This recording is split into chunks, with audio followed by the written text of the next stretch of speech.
Hello and welcome to the Bottom Up Skills Podcast. I'm Mike Parsons, I'm the CEO of Qualitance, and we are here at the final destination of our rapid prototyping series. And I thought, we've been insanely practical for the last 10 plus episodes of this series.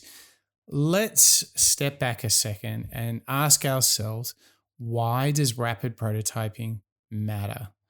What on earth is this all about? Let's just remind it when we're talking to our colleagues, to our friends, to our bosses. Let's just remind them on why this is such a great tool and why it's so relevant if you're out there building a new product or service.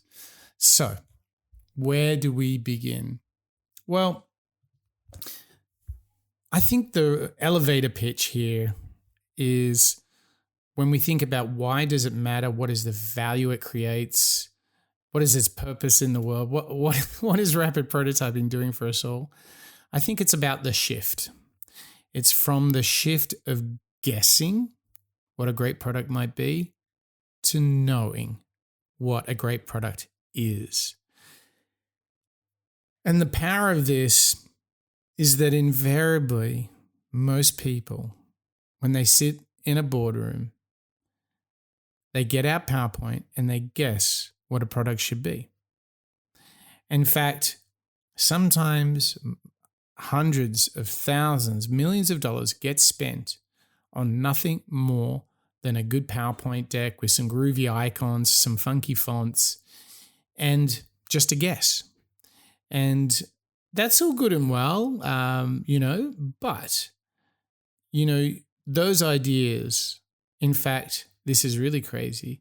So many of the biggest products in the world, the original idea they had was completely different. YouTube, Instagram, they were completely different things before they became these zillion-dollar successes. And so even the best product people in the world are guilty of doing a bit of guessing. What it turns out is once people actually get a chance to use your product, you start to know what actually solves the problem that they have, what helps relieve pains, what helps create gains. And rapid prototyping is the agent to move from guessing in the early days to knowing. And I think, who wouldn't want to do that? Because as a startup, then you actually know if you've got something. And as an executive in a large company, you can de-risk your project. I mean, fantastic. So it's all about giving us so much more certainty about the product, the service that's actually going to work. And the reason that this is so cool is you don't have to go out and build the entire product before you can actually test it. You can actually start testing immediately from day one. And this is great because if you just build like a model or a sketch, some sort of light version of the idea, you can actually get some great feedback. And so you can start learning from the beginning, and we can avoid that old school waterfall approach to building product where people spend so much time and effort only to realize they've built something that actually nobody wants. In fact, the creator of the lean startup, Eric Ries, he talks openly about the fact that what inspired him to write the lean startup, which loves experimenting and prototyping, by the way, what he did, and he confesses that he was a founder of a startup that spent 5 years, $40 million to build a product that nobody wanted. Now, if you want to avoid that, regardless of whether you're startup, scale up, or a large enterprise, start rapid prototyping. Stop guessing, start really knowing what people want. And I've seen this across so many different types of companies. I've personally been involved in rapid prototyping projects and products which were for small startups or for some of the largest companies in the world. So it works for everyone. And I just want to kind of double click on this and tell you that I've done everything. I've tried to think of the craziest variety of products that I've actually used rapid prototyping on. And this is as crazy as it gets. This is the breadth of businesses you can apply rapid prototyping to. So I have done high-tech biometric authentication for a bank. I've done media prediction algorithms for a consumer goods company. I've done cancer detection devices for a large healthcare company. I've even worked with a famous fashion brand to create a whole new pair of jeans. And at the heart of all of these was rapid prototyping. My point here is simply it can be applied to anything.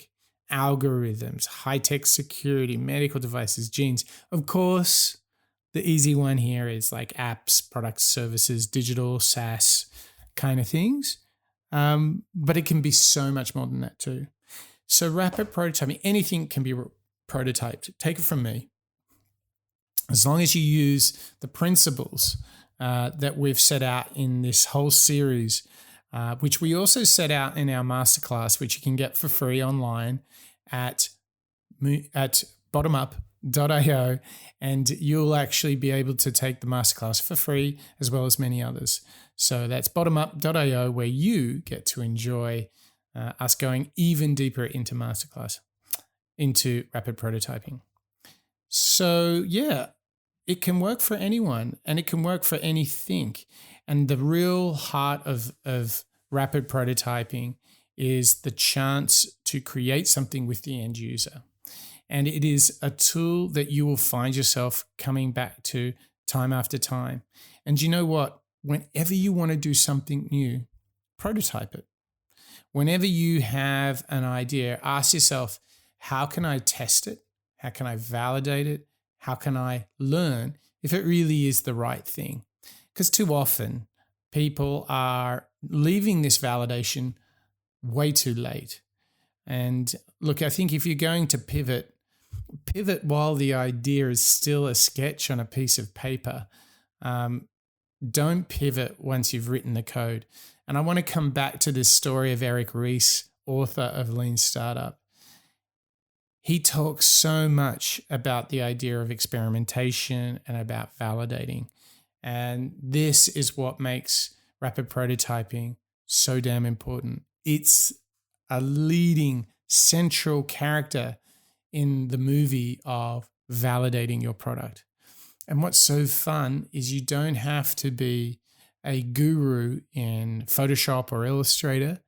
If you're pretty handy with a pen and paper, you're so on the way to doing great prototyping. So this is really a tool that you can put in the tool belt. And this is something that will take all the mystery and all the risk out of moving forward and doing the unknown. Because, hey, building a first-time product isn't easy.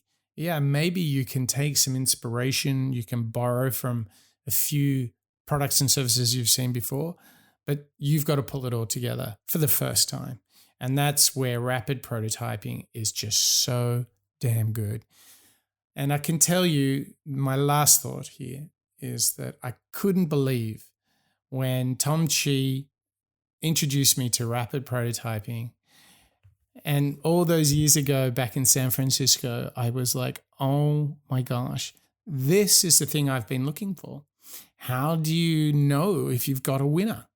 And he showed me how to prototype. He spent years at Google prototyping, and it was so revealing when he showed me rapid prototyping. And ever since then, I have been prototyping all the time.